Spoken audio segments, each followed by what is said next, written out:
Olá, pessoas, tudo bem? Me chamo Ivete Luna, sou professora no Instituto de Economia da Unicamp e hoje aprenderemos a construir tabelas de frequência e histogramas para o caso de variáveis contínuas. No vídeo anterior, a gente já aprendeu o que significa uma tabela de frequência, né? A gente viu que ela é composta, né? É um instrumento de estatística para a gente resumir dados e analisar principalmente a distribuição, a densidade, né, de uma determinada variável, seja ela quantitativa ou qualitativa. E, a modo de exemplo, seguiremos utilizando este data frame hipotético, usado também para o caso do histograma e a distribuição de frequência de uma variável nominal. Porém, dessa vez, analisaremos, né, uma variável contínua, né? Queremos, neste caso, identificar a distribuição de famílias por faixa etária do chefe de família. Nós vimos que a primeira coluna desse data frame representa o local da família, né, o estado em que habitam, moram, o setor de atuação do chefe de família, codificado com inteiros, seguindo a classificação da CONCLA, por exemplo, da KNAI, o tamanho das famílias, né, em termos de números de pessoas, 2 pessoas, 5, 3 pessoas, o sexo do chefe de família, a idade da pessoa e a renda da família em salários mínimos, tá? E é uma base hipotética, tá, gente? Só para fins ilustrativos. E a gente viu, né, que o procedimento, no geral, no caso da variável nominal, era de agrupar os dados justamente de acordo com as categorias dessa variável. Em um segundo momento, fazer a contagem dentro de cada grupo, né, a frequência, e em um terceiro momento, calcular a participação relativa de cada grupo com relação ao total das observações na tua amostra. Né? Neste caso, se eu quero olhar a distribuição de famílias por faixa etária do chefe de família, ou seja, eu vou ter que olhar a coluna idade. A variável idade é uma variável numérica, não é uma variável categórica. E ela pode ser contínua. Podia ter olhado, por exemplo, também a distribuição de renda. Então, neste caso, a variável idade e renda são consideradas variáveis contínuas, tá? Mesmo que a idade seja considerada uma variável do tipo inteira, que ainda é numérica, seria complicado você querer criar categorias para cada ano de idade possível, né? Não sei, e quando começaria? Com 15, 18, iria até quanto? 90, 99? Né? Quantas categorias? O que que você poderia olhar numa tabela dessas, né? O objetivo de uma tabela de frequência, e posteriormente de um histograma de frequência, é resumir uma base de dados para poder extrair informação útil que nos permita ter uma noção a respeito da composição dessa base, né? Então, das características dessa variável, né, mais especificamente, então, não faz sentido você criar um número absurdo de categorias, sendo que você não vai resumir tanto quanto poderia. Então, quando a gente trabalha com variáveis contínuas ou mesmo inteiras que têm uma variação muito grande, né, é um leque de possibilidades muito amplo, a gente precisa criar uma variável categórica que representa essas variáveis numéricas, né? E a essas categorias, dado que são artificiais, a gente vai chamar de classes modais, tá? Então, a gente vai seguir a mesma intuição que a gente já expressou no caso de tabelas de frequência para variáveis categóricas, porém, ao invés de agrupar de acordo com as diferentes categorias de uma variável nominal, a gente vai construir primeiro as classes modais para depois agrupar em função das classes modais, que agora serão grupos, e depois fazer a contagem e calcular a participação relativa no segundo momento. Então, esse primeiro passo que eu estou destacando no slide em amarelo já implica o criar as classes modais e, em um segundo momento, agrupar os dados de acordo com essas categorias artificiais. Em um segundo momento, a gente faz a contagem, em um terceiro momento, a gente calcula a participação relativa. A questão agora é como criar essas classes modais. Se eu tenho uma variável contínua, suponhamos que seja a idade também uma variável contínua para simplificar, né? Não faz diferença neste caso ser inteiro ou contínuo. Bom, eu posso olhar primeiro, bom, qual que é o valor mínimo e qual que é o valor máximo dessa variável idade. Em um segundo momento, eu posso eu vou ter que decidir, ok, dentro desse domínio, para minha variabilidade, quantas classes modais ou categorias eu quero criar. De repente, eu quero criar 4. Então, eu preciso definir aqui valores numéricos, que eu estou marcando aqui com esses traços em vermelho, que definam as fronteiras das categorias que eu quero criar. Esse intervalo aqui, então, definirá um conjunto de valores para minha variabilidade que comporão a primeira categoria. Veja que agora eu estou criando classes, então, ordinais, né? Ordinais, no sentido em que esta categoria aqui, composta pelos menores valores de idade, né? São compostas pelos valores, sei lá, de qual que é o menor valor aqui? 19, talvez? 15, né? Até um determinado valor, né? Representarão a primeira classe modal da minha variável idade. E assim sucessivamente. Então, esses cortes aqui em vermelho, e mesmo esses aqui nos extremos, denotam, representam as fronteiras das minhas classes modais, né? Cada um desses segmentos, então, representa graficamente um intervalo de classe que terá uma amplitude A.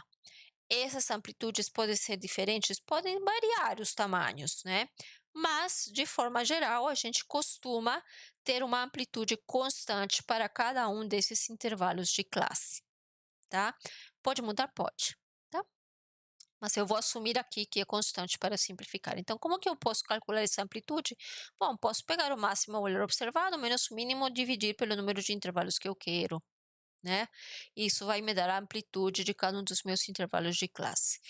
Ainda, veja que eu estou usando aqui como fronteiras os valores mínimos e máximos observados na amostra, mas, no geral, se recomenda considerar como essas fronteiras extremas valores menores e maiores ainda que os valores observados na amostra, por segurança.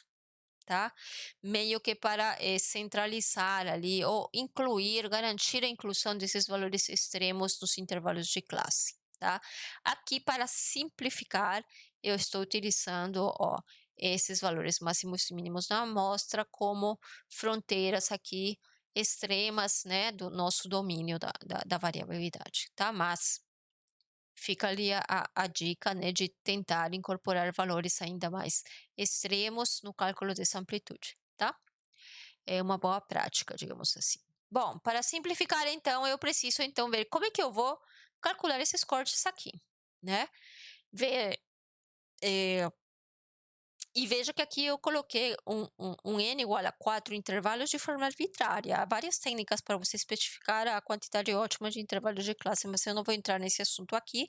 O R tem vários algoritmos que você pode especificar para justamente definir na construção do histograma, por exemplo, a quantidade de intervalos ótima de acordo com a sua amostra, tá? Mas isso deixo para você explorar no help da função histogram no R, tá? Aqui eu vou assumir aí um valor arbitrário e aqui eu pus o n 4, tá? O número de intervalos, que estou chamando aqui de n intervalos igual a 4. E para criar, então, essas classes, eu posso fazer uso de novo do dplyr e de uma função base do R, que é a função cut. Cut de cortar, parece que é até do dplyr, né? Cut de cortar, tá? Deve ter se bobear, hein? Eu não vi. Como é que isso funciona? Bom, por que eu estou usando a função mutate no primeiro momento? Porque eu quero criar, né, a partir da variável idade, uma variável categórica definida por aqueles 4 intervalos de classe que eu quero para a minha variável idade. Então, cada linha, cada valor idade dentro da minha base tem que estar classificado em algum intervalo de classe que eu vou criar.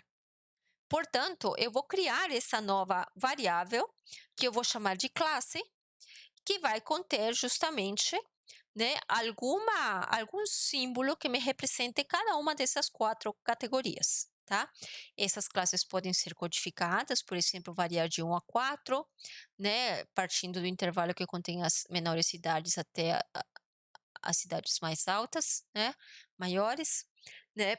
Você pode usar letras ou o padrão do R, né, nesse caso de usar a função cut, é te expressar cada categoria a partir das suas fronteiras, tá? Por exemplo, aqui, esta classe gerada representa a classe para as cidades maiores a 22 e menores ou iguais a 29. Essa aqui para as classes para as cidades maiores que 29 e menores ou iguais que 36. Veja que o intervalo então é fechado à direita, tá? À direita, né? No caso aqui, menor, como tem que verificar, tá, a configuração ali do mutante, porque você vê que aqui a idade é 15, mas a fronteira é 15 e o intervalo está aberto, mas ele contou o 15, né. Mas fica sempre de olho, porque há uma configuração que é um pouquinho mais cabeluda dessa função cut, para ter cuidado justamente com os valores de fronteira e você não perder data. Então, quando você aplica essa função, mesmo em outras bases, aplica esse artifício, digamos assim, verifica sempre se as classes foram geradas apropriadamente e se não houve nenhum valor, principalmente os valores de fronteira, deixados de fora, tá? Muito bem, nós faremos o que aqui então? Eu vou criar essa coluna classe. Veja que não estou reduzindo a quantidade de linhas na minha base df, né? Estou criando uma nova coluna dentro dessa base. Portanto, eu vou usar a função mutate do dplyr. E para isso eu vou fazer uso também do pipe, né, que nós já conhecemos em vídeos anteriores. Então eu vou pegar a base df e vou executar a ação mutate, ou criar uma nova coluna.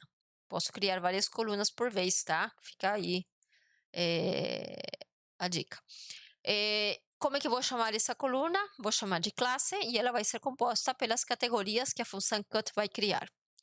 A função cut precisa como input a variável a partir da qual ela vai gerar essas categorias. E claro, tem que ser uma variável numérica, né? Depois, eu posso dar para ela, tem várias configurações, tá? Esta configuração em particular precisa que eu alimente para ele os cortes. Breaks é quebrar, ou seja, os cortes, né? Que estariam representando essas linhas em vermelho e os valores de fronteira, tá? Por quê? Porque eu criei isso, né? Eu criei os cortes, que eu não estou te mostrando aqui, maravilha, né? Os cortes, aliás, no caso, né, eu estou dando para ele, eu poderia estar dando para ele esses cortes específicos, os de fronteira e os intermediários, ou posso dar a ele também a quantidade de intervalos que eu quero que ele gere e ele faz o cálculo desses cortes, tá? E o right igual a true aqui, que é mais um argumento, veja que aqui fecha, né, o cabeçalho da função cut. Então, idade, breaks e right são os inputs da função cut. Esse right tem outro argumento da função, né? Quando eu seto ele para true, ele vai fechar os intervalos pela direita. Por isso que você vê aqui os intervalos de classe fechados à direita, tá? Não adianta eu fechar aqui nesse segundo intervalo também, veja também à direita, porque senão o 29 vai ser contado duas vezes, né? Então, se ele já está contado aqui, ele não vai ser contado aqui. Contado, operação matemática, né, gente? Lembra que eu te falei, esse intervalo aqui engloba todas as cidades maiores a 22 e menores ou igual a 29. Já este outro intervalo, que seria o seguinte, né, inclui todas as cidades maiores a 29 e menores ou iguais a 36. Então, maiores a 29 significa que a partir do 30, se estou considerando valores inteiros, né, porque o 29 já foi contemplado no intervalo anterior, tá? Então, cuidado com isso. Verifica bem qual é a configuração adequada para a função cut para o seu caso, né? Às vezes eu posso querer o oposto, né? Ou você pode estar contando duas vezes ou deixando de contar alguma fronteira, né? Então preste atenção a isso. Por enquanto, esta configuração está ok para nós, tá? E muito bem, depois que eu criei, né, com essa linha aqui, Eu separei aqui para deixar em evidência, tá, os diversos argumentos da função incut, mas tudo cabia numa linha. Finalmente, você aplica o que você já conhece, porque isso aqui equivale a uma variável categórica, né, uma variável ordinal, né. Veja que não está na sequência, porque os dados também não estão ordenados de forma crescente, né, a variabilidade não está ordenada. E não precisa, o R já vai fazer isso. O que que eu vou fazer? O que nós já conhecemos, né, eu agrupo por classe, resumo, faço a contagem dentro de cada grupo e desagrupo. Com isso, eu vou ter essa tabela resumo, que já é o começo da minha tabela de frequência, né? As categorias, veja, dada pela variável classe e a contagem dada na coluna N, né? Lembrando que a soma de todos os valores tem que ser igual ao número de linhas da base original. Então, a gente resumiu, reduziu a dimensão ao usar a função summarize. E esse resumo é feito por grupo, tá? Então, eu tenho aqui cada grupo, cada classe, cada intervalo de classe sobre a minha variável idade, tá?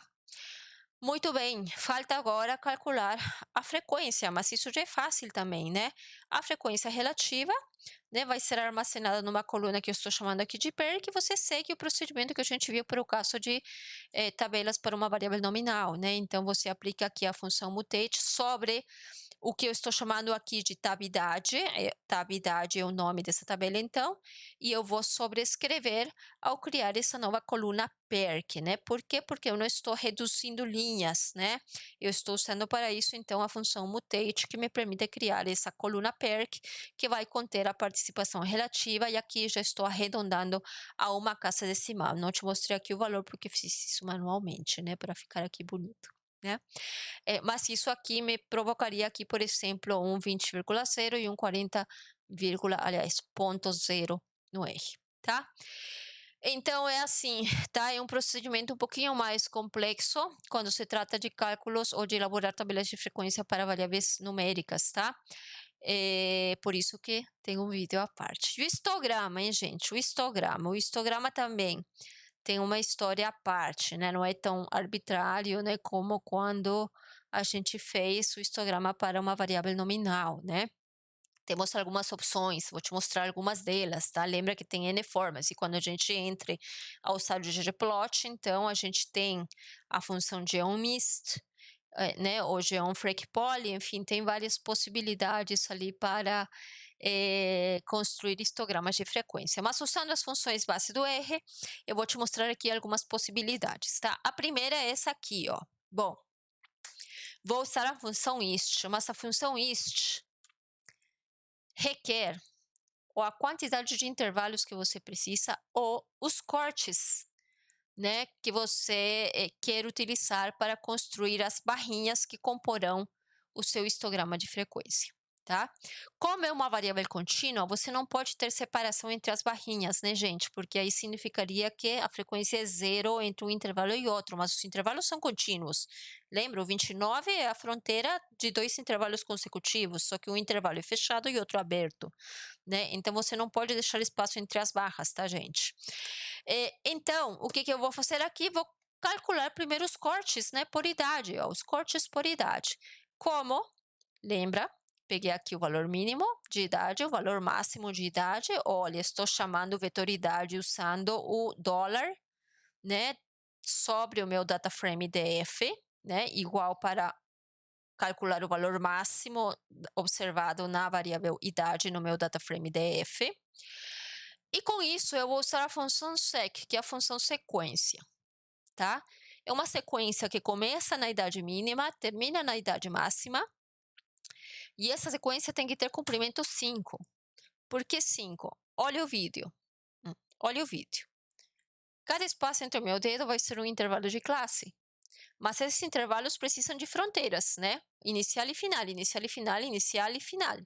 Então, eu preciso de 5 valores que representam as fronteiras desses intervalos de classe, que aqui no vídeo, que eu te pedi para ver, né? Na minha cara, olha a minha cara, estão representados pelos 5 dedos, né? Enquanto que os intervalos de classe estão representados pelos intervalos nos meus dedos, tá?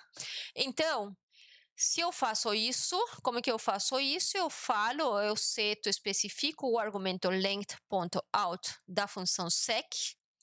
como sendo igual a 5, ou seja, eu quero 5 valores nessa sequência, que começa na idade mínima observada na minha amostra e termina na idade máxima. Isso vai me produzir este vetor aqui, ó. Está vendo que coincide com os cortes, né? Eu estou fazendo isso para coincidir com o que a função cut me dá, tá? Porque se você setar aqui, por exemplo, esse breaks pode ser setado pelo número de intervalos que você quer, nem sempre vai coincidir com isso. Lembra a questão da consideração dos valores mínimos e máximos? O R vai fazer aquela dica conservadora. Não, não, não pega o 15, pega o 10, e não pega o 43, pega o 45 ou o 50, sabe? Para garantir a inclusão de todos, né? Então nem sempre vai coincidir, mas eu quero replicar, né? O que a gente fez aqui na tabela, né? Com esses cortes, tá? Então, por isso que eu estou fazendo isso aqui, tá? Muito bem, então agora sim, eu vou usar a função ist. Primeiro argumento que eu tenho que dar para a função ist é o vetor com os valores, a partir dos quais eu quero que ele construa o histograma de frequência.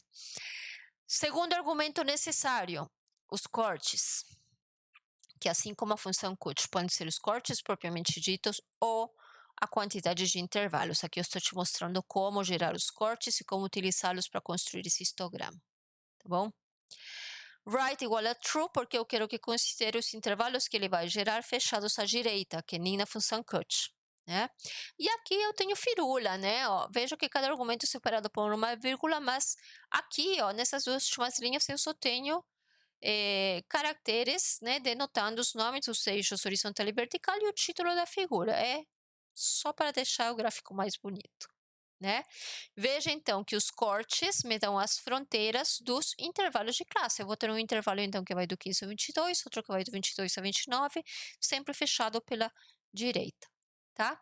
Com isso então, se você roda isso aqui, você vai obter esse gráfico que é o seu histograma de frequência para uma variável quantitativa e contínua, né? No caso, estou considerando que a idade é contínua. Veja que, diferente do caso da variável nominal no vídeo anterior, eu não tenho espaço entre as barrinhas, porque no final de contas isso aqui é um gráfico de barras, né? Mas como a variável é contínua, né? Eu não vou deixar espaço entre as minhas barrinhas. E aqui, observa que eu utilizei, né? O R utiliza automaticamente a contagem, não o percentual. Graficamente, em termos de proporção, não muda, né, a aparência, mas muda o quê? Muda os valores, muda a altura. Mas, se este quarto intervalo de classe tem altura maior pela contagem, vai ter altura maior pela frequência relativa, né? Não muda isso. Tem como considerar o percentual? Tem, mas aí eu deixo para você descobrir como fazer isso, porque tem uns truquezinhos a mais, mas é importante que você exerça sua autonomia para ir atrás de soluções dos problemas que surjam, porque é só assim para você aprender, né, gente? Então eu deixo isso já para você descobrir como se faz. Temos aqui uma segunda opção, tá? O que que acontece? Quando a variável é contínua, é interessante, e mesmo às vezes a gente utiliza até quando é discreta, só para auxiliar na visualização, mas não que seja correto, tá?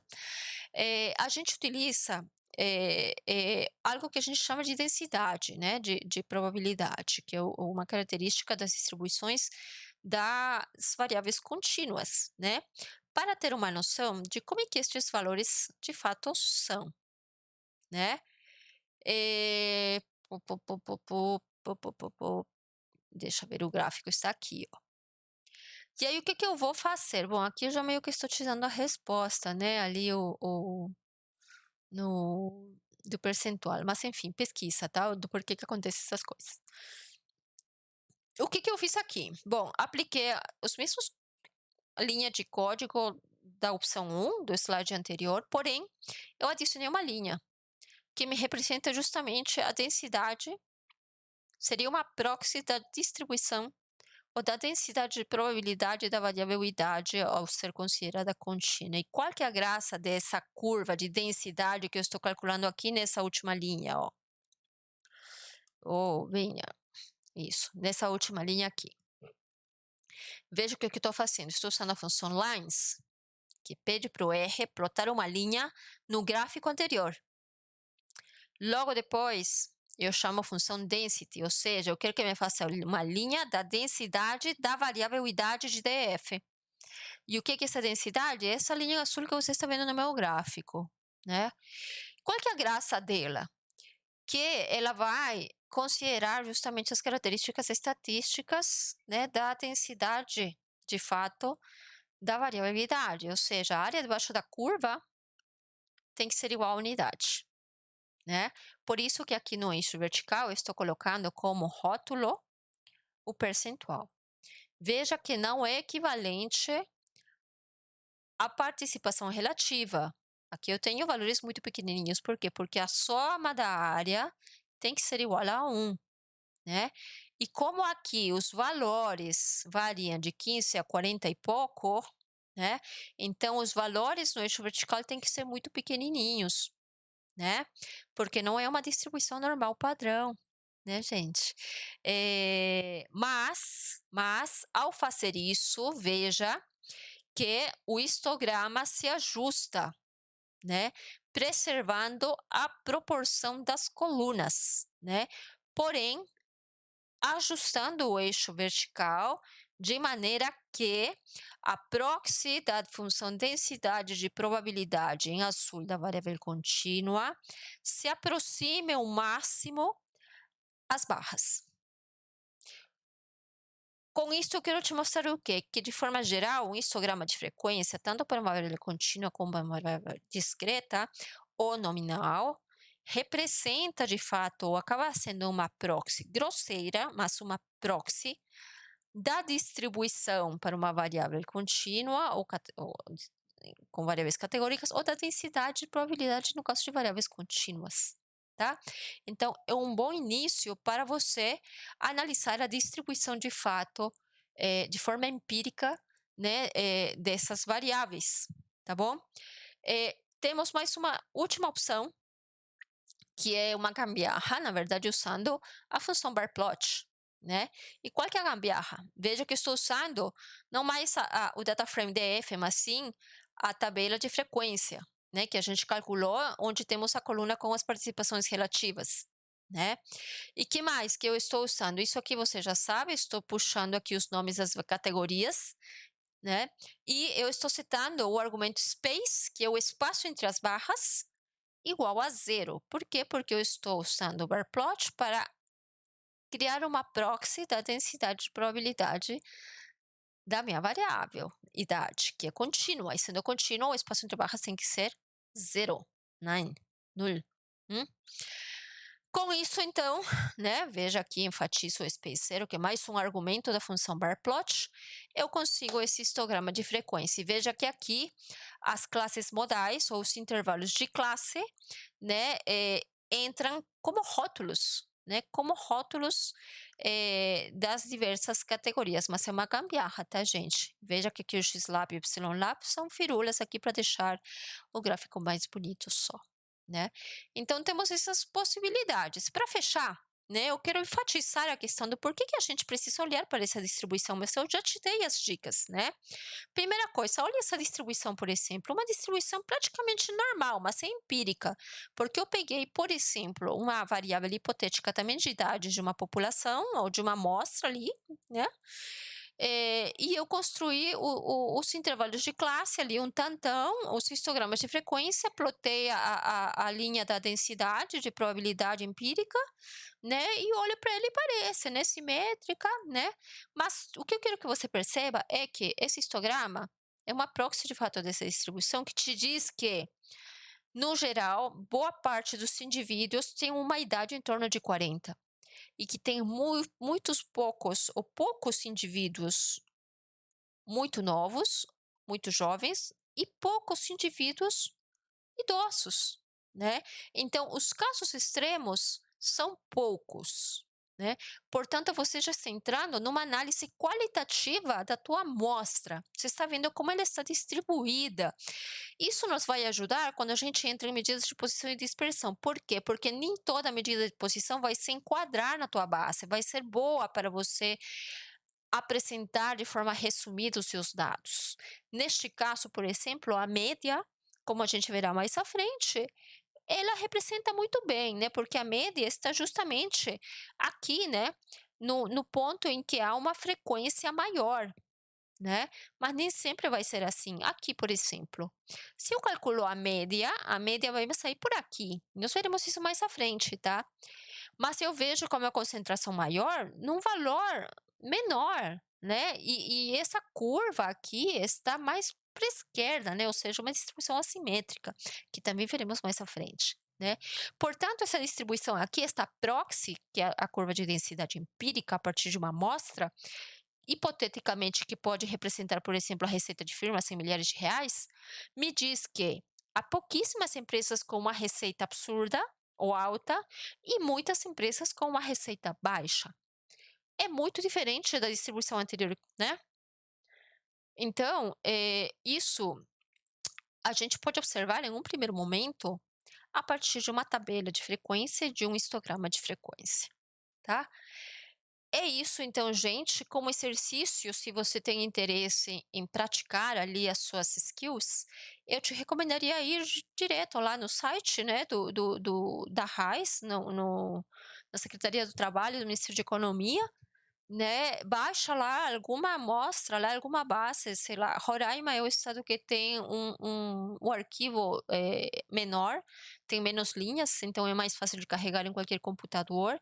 E com tudo que você já viu até agora, você consegue tranquilamente, né, fazer, por exemplo, uma tabela de frequência, sobre, a distribuição da escolaridade e da remuneração média mensal dos trabalhadores formais de Roraima, né.